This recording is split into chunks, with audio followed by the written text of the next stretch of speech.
बिल्कुल सर। तो सर मेरा पहला सवाल इसी के बारे में कि सीरियस हीनियस जो आप केसेस होते हैं, इसमें 3-4 बातें वो कौन-सी हैं जिन्हें हमें ध्यान में रखना चाहिए अगर कोई फँस जाए? मैम देखिए, सीरियस और हीनियस को जानने से पहले तो हमें क्राइम को जान लेना चाहिए। अच्छा। मेरा मानना ये है कि कानून क्या है, law is nothing but common sense. कोई भी चीज़ आप करने के लिए जा रहे हो, आपके दिल ने बोला कि नहीं ये चीज़ नहीं करनी चाहिए, मतलब वो अपराध है। हो सकता है वो अपराध हो, आपकी इंट्यूशन बोल रही है मत कर ऐसा, है ना। आप मान लीजिए रात को 2 बज रहे, कहीं जाके आप हेरोइन खरीदने जा रहे हो किसी अपने दोस्त के लिए, दिल बोल रहा है गलत है भाई, मैंने देखा है फिल्मों में, तो अपराध है, छोड़ दो उसको। किसी इंसान को 2 दोस्त मारने के लिए जा रहे हैं, मतलब उसको लात घोंसे डंडों से मारेंगे, आप साथ जा रहे हो, आप जानते हो किसी को मारना अपराध है, आप मत करो। आप फोन पर चीटिंग कर रहे हो साथ में किसी के कि तुम मुझे इतना पैसा देगा, मैं ये चीज़ आपको सप्लाई कर दूंगा, या कोई भी चीज़ हम आपको सर्विस प्रोवाइड कर देंगे, और नहीं कर रहे हो, आपको पता है कि अपराध हो सकता है, तो अपराध है। इन चीज़ों से आप बच के रहो, ज़्यादा अच्छा है। अब सीरियस और हीनियस, सीरियस वो सभी अपराध जिसमें कि जरूरी नहीं किसी इंसान के साथ में फाइनेंशियली फ्रॉड हुआ हो बहुत बड़ा, किसी इंसान की रेपुटेशन का हार्म भी हो सकता है, किसी इंसान का फिजिकली बॉडी पर कोई ऐसा हार्म आया हो, या कोई ऐसी चीज जो कि पूरी जिंदगी प्रभावित कर सकती है उस इंसान की। हीनियस और सीरियस दोनों इसमें आ जाता है। सीरियस क्या है कि किसी इंसान को जाकर गोली मार दी, सर में गोली मारी, आदमी मर गया। अब थोड़ा इसका हीनियस कर दो। हीनियस कैसा हो गया, वो गया उस आदमी को पकड़ा, 3 लोग थे, ये लोग पकड़ा, एक ने सारे गला पकड़ा, एक ने उसके हाथ पकड़े, और दूसरे ने उसको कुल्हाड़ी से या चाकू से उसका एक पैर काट दिया। वो तड़प रहा है इंसान, फिर उसका एक हाथ काट दिया, तड़प रहा है, फिर उसको 2-3 चाकू मारे, और ऐसी बर्बरता की तरफ वो लोग चलते चले गए कि जब तक वो इंसान मरा नहीं तो उसने कितनी बार मौत को देख लिया होगा। निर्भया कांड आपने देखा था, वो हीनियस अपराध है, एक्सेप्शनल केस बोलते हैं इसको। तो ऐसे मामलों में भी अपने देश में लोगों को निकलने के रास्ते दिए गए हैं। अपना देश का कानून जितना रिजिड है, जितना ज्यादा कठोर है, उतने ही निकलने के रास्ते भी दिए हैं। सिर्फ इसलिए रास्ते दिए हैं कि बेशक से 100 अपराधी बच जाए, बट कोई एक निर्दोष हो जिसको सजा नहीं होनी चाहिए। सिर्फ इतना सा बोलना है देश के कानून का। इसीलिए अपने देश में फेयर ट्रायल चलाने की सभी को परमिशन दी जाती है। सबका ये अधिकार है, फंडामेंटल राइट है कि वो अपनी बात को तरीके से ट्रायल के थ्रू कोर्ट में रख सके। तो हीनियस और सीरियस में सिर्फ यही अंतर है, जो कि नॉर्मल वे में सीरियस हो सकता है, पर उसको और बर्बरता के साथ में हीनियस कर दिया है। एक छोटा बच्चा है, छोटे बच्चे की मान लीजिए एज 11-12 साल मानता हूँ, एलिगेशन आता है किसी ने मतलब उसके साथ में रेप किया, बच्चे के साथ, पर वो रेप कुछ इस तरह से किया कि उसको बहुत प्रॉब्लम, और उसकी पूरी जिंदगी अब जीने लायक बची नहीं, वो हीनियस होता है। हालांकि ये तो बच्चों वाले जो केसेस है, पॉक्सो वाले, जब protection of children from sexual offences act 2012 में जो आया था, 19 में उसमें अमेंडमेंट आया, जिसमें कि सजा फांसी तक का प्रावधान है। सेक्शन 6 में किसी का नाम अगर आ जाए, कम से कम 20 साल उम्र कैद, फांसी भी हो सकती है। तो ये सारे ही केसेस मैं तो हीनियस बोलता हूँ, इनमें सिर्फ सेक्शन 8, 10, 12 को छोड़कर।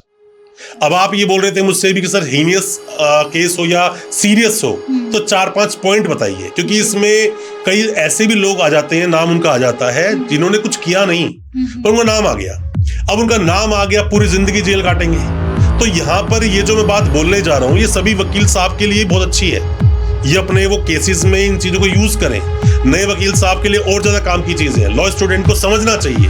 और आपका कोई भी सगा संबंधी, जानकार, भाई बंधु कभी केस में फंस सकता है, तो आपको देखना क्या क्या है। सबसे पहली बात, पुलिस आपको अरेस्ट करने के लिए आ गई, आपके घर पे आई या कहीं से आपको उठा लिया। सबसे पहले आपको ये जानने का अधिकार है कि केस क्या है। मुझे आप अरेस्ट करने आए, पर आए किस लिए हो?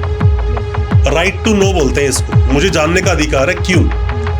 एफआईआर लाए हो, मुझे एफआईआर पढ़वा दो, कंप्लेंट कॉपी पढ़वा दो। और ये सब आप अगर आप एंटीसिपेटरी बेल जाने से पहले अगर आप एक एप्लीकेशन कोर्ट में मूव करते हो, तो कोर्ट भी यही बोलता है, भाई राइट टू नो तो है इसके पास, आप पहले बताओ तो।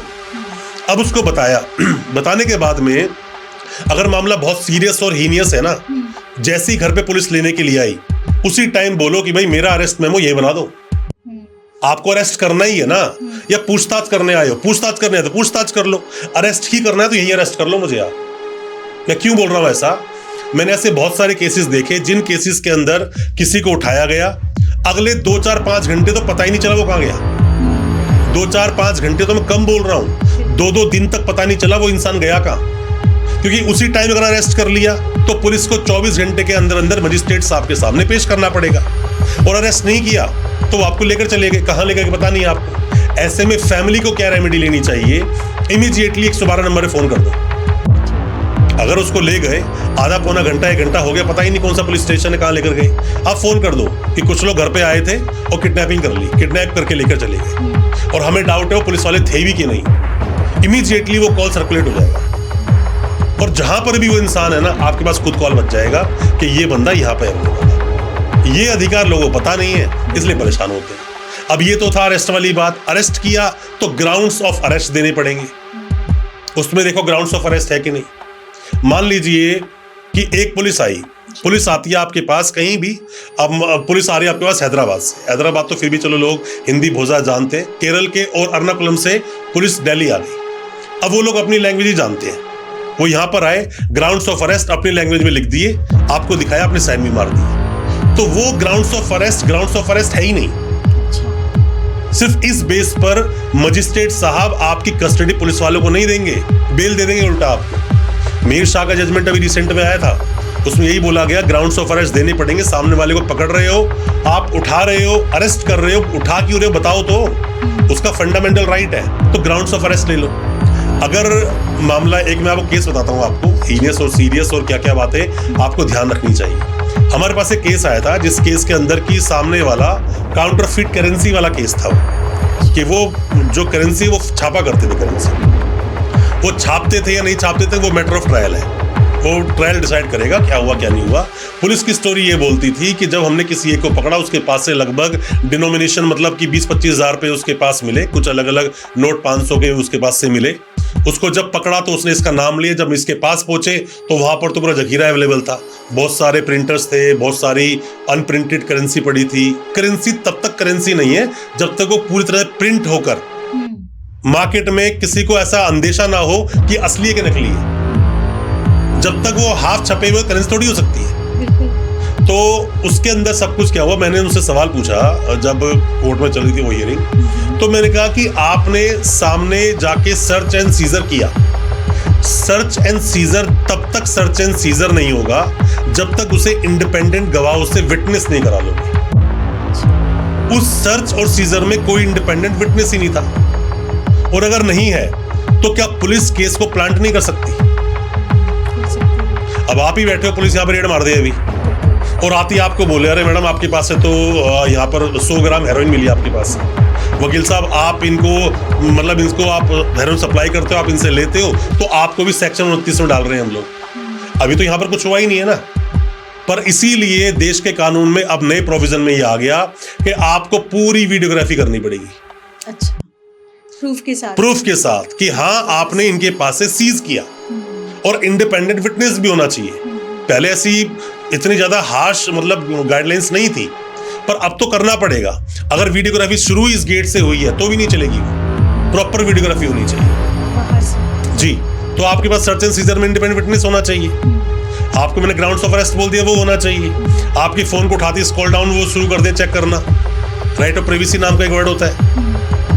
भाई लेडी हूं, मेरे फोन में बहुत कुछ हो सकता है, तो कौन है भाई जाके मेरा फोन तूने सीधा उठा के स्क्रॉल डाउन करना शुरू कर दिया। तो ऐसी बहुत सारी बातें हैं जब आप हीनियस में हो या सीरियस अपराध में हो, चीजें देखनी पड़ेगी।